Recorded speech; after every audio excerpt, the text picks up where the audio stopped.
5D, c'est, premièrement, je me détache, je me dissocie.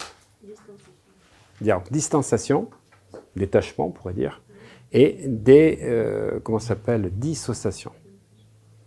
Voilà, parce que si je ne suis plus dans l'émotion, je ne suis plus activé par ces programmes d'émotion. Le 3e D, c'est d'avoir du discernement. À partir du moment où je me suis dissocié, que je me suis donc détaché et on va dire que j'ai pris de la distance, eh ben, je peux effectivement être dans du discernement pour effectivement me désidentifier. Je me désidentifie à l'émotion, à la croyance à la con qui m'animait, ou des programmes venant d'autres, on va dire, aïeux, etc. Et là, je peux prendre une décision. Parce qu'avec le discernement, je prends une décision. Mais tout commence par une prise de conscience. La prise de conscience, c'est d'arrêter d'être dans l'émotion. Parce que si je suis dans l'émotion, je suis associé. Si je me dissocie, je me détache, je me désidentifie, j'ai du discernement et je peux prendre une décision. Et à partir de cette décision, je peux me reprogrammer. Mais je ne peux pas me reprogrammer. C'est pour ça que je parle donc du développement personnel horizontal, où je veux, je peux, lève-toi, bouge ton cul, passe à l'action. Mais arrête, c'est pas possible. Tu ne peux pas faire ça si tu as des programmes contraires. Il faut déjà prendre conscience pourquoi tu n'arrives pas à y passer, ces interférences qui ont une action sur tes résultats d'aujourd'hui pour pouvoir reprogrammer. Mais si tu n'enlèves pas ce qu'il y a, tu ne peux pas mettre des trucs par-dessus. Ça, c'est impossible. Donc, parmi vous, combien de personnes vivent leur travail, alors qu'ils soient salariés ou indépendants, avec passion? Ok, voilà. Alors, vous faites ce que vous voulez.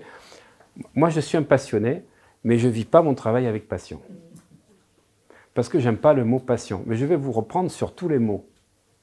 Parce que parmi ceux qui ont de la passion pour leur travail, il y en a combien qui touchent l'argent qu'ils aimeraient?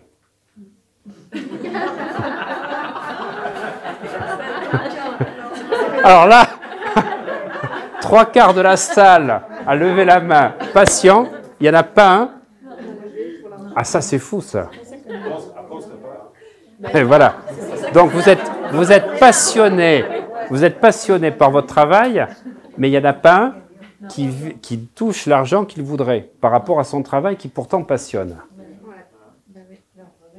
Mais j'aurais pu, je ne mettrai jamais ma main à couper, mais j'aurais pu faire un gros pari. Je savais qu'il y en aurait eu un ou deux. Vous savez pourquoi? Parce qu'il faut que vous sortiez de votre vocabulaire ce mot passion. Je vous ai dit que j'étais passionné, ça c'est une autre chose, mais je ne vis pas mon travail comme une passion. Pourquoi? Parce que c'est quoi la signification du mot passion? La passion du Christ, le martyre, le sacrifice. Et tous ceux-là qui avaient levé les mains, comme quoi vous vivez votre travail avec passion, je suis persuadé que vous passez 15 heures par jour. Voilà. Donc vous sacrifiez des pans de votre vie. Hein? Vous êtes des martyrs. Excusez-moi, mais le poids des mots, je vais vous l'expliquer dans ce séminaire, est capital. Donc ne dites plus « j'ai une passion dont je vis ». Vous allez dire quoi à la place? Je suis passionnée parce que je... Alors tu peux être passionné, mais... C'est-à-dire? Dans mon savoir-faire, dans mon savoir-être. Ouais. Alors moi j'aime bien, il y a des gens qui disent « je m'éclate dans mon travail ». Putain, mais tu t'éclates. Qu'est-ce qui éclate dans ta vie? Tu vois, il faut faire attention aux mots. Alors ça, c'est la question de ce soir. Vous allez tous réfléchir et demain matin, vous me dites comment vous allez transformer ce qui vous passionne. C'est-à-dire de dire « j'ai une passion », vous me dire. J'adore. J'ai un but. J'ai un but. Autre chose. Non, vous trouvez. Il peut y avoir une vocation, il peut y avoir une mission, il peut y avoir... Moi, quand je dis que je suis passionné de mon boulot, c'est que j'ai une valeur, c'est que j'ai envie d'apporter cette mieux pour le client. C'est ça, Tout à fait. Mais il faut toujours prendre conscience des mots qu'on utilise. Donc, Le mot passion, moi c'est un mot, je peux te dire, quand je travaille beaucoup la langue des oiseaux, tu vois, vous l'avez vu, hein, je décortique à chaque fois, et des fois je m'apercevais que je disais des choses mais qui ne m'appartenaient pas. Et toujours pareil, comment je peux faire évoluer les choses différemment? Qu'est-ce que je peux changer dans mon langage qui va changer mes pensées? Parce que la façon dont je parle impacte mes pensées.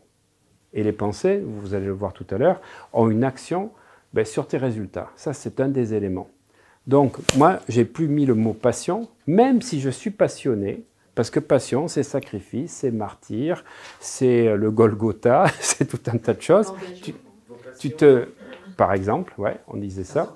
L'engagement. Ah, sacerdoce, j'aime pas trop, parce que quand tu fais le sacerdoce, eh bien, tu es fait vœu de pauvreté. Alors, c'est pas mieux. Dans un, tu t'éclates,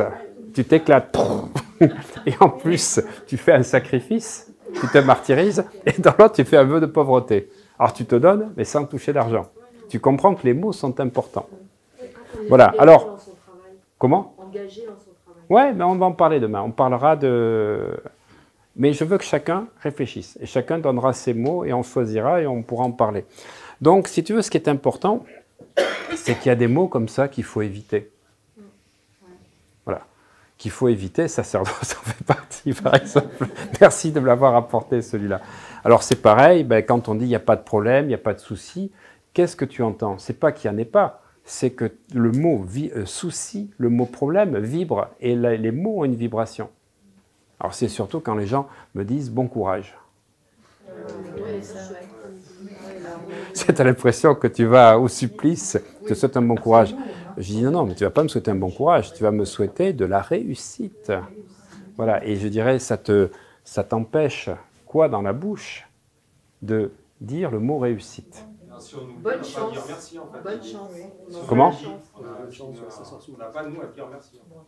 Ouais, tout à fait, tout à fait. Il ne faut pas dire merci. Exactement, rééducation totale. Alors, ce que j'aime bien, c'est un mot que vous avez peut-être entendu dans une de mes vidéos, qui vient d'Hawaï, qui s'appelle Mahalo Pao. Alors, Mahalo, ça veut dire merci. À Tahiti, c'est Maruru. Il y a Maruru Roy et Maruru Avoy. Maruru, et chez les Hawaïens, c'est Mahalo. Le M-A-H-A-L-O. Et Mahalo Pao, tu sais ce que ça veut dire? C'est quand tu dis une bêtise, ou que tu regrettes d'avoir dit quelque chose, ça veut dire cette locution, ma bouche regrette ce qu'elle vient de dire.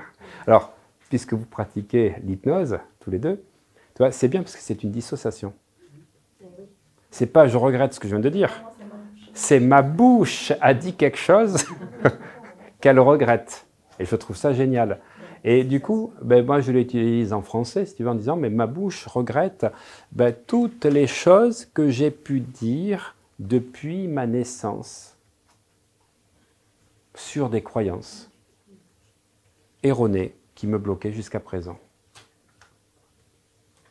Merci, merci, merci, c'est fait, c'est fait, c'est fait. Waouh! Je recommence. Pourquoi toujours 3 fois, répéter 3 fois? 3 fois, ça crée un pattern.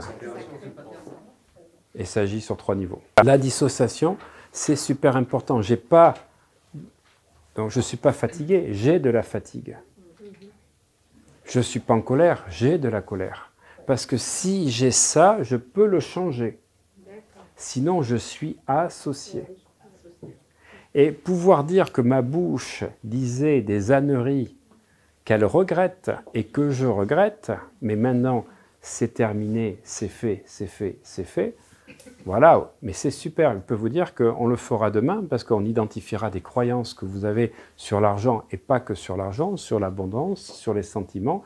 Et en prenant cette décision-là, eh ben, tu te mets dans quelque chose où tu ne t'identifies pas aux croyances que tu as eues, mais tu te dissocies par rapport au comportement qu'un organe a eu. Tu vois? Donc ça veut dire que tu comprends que tu n'étais pas tout à fait toi-même, et là maintenant tu reprends ta responsabilité.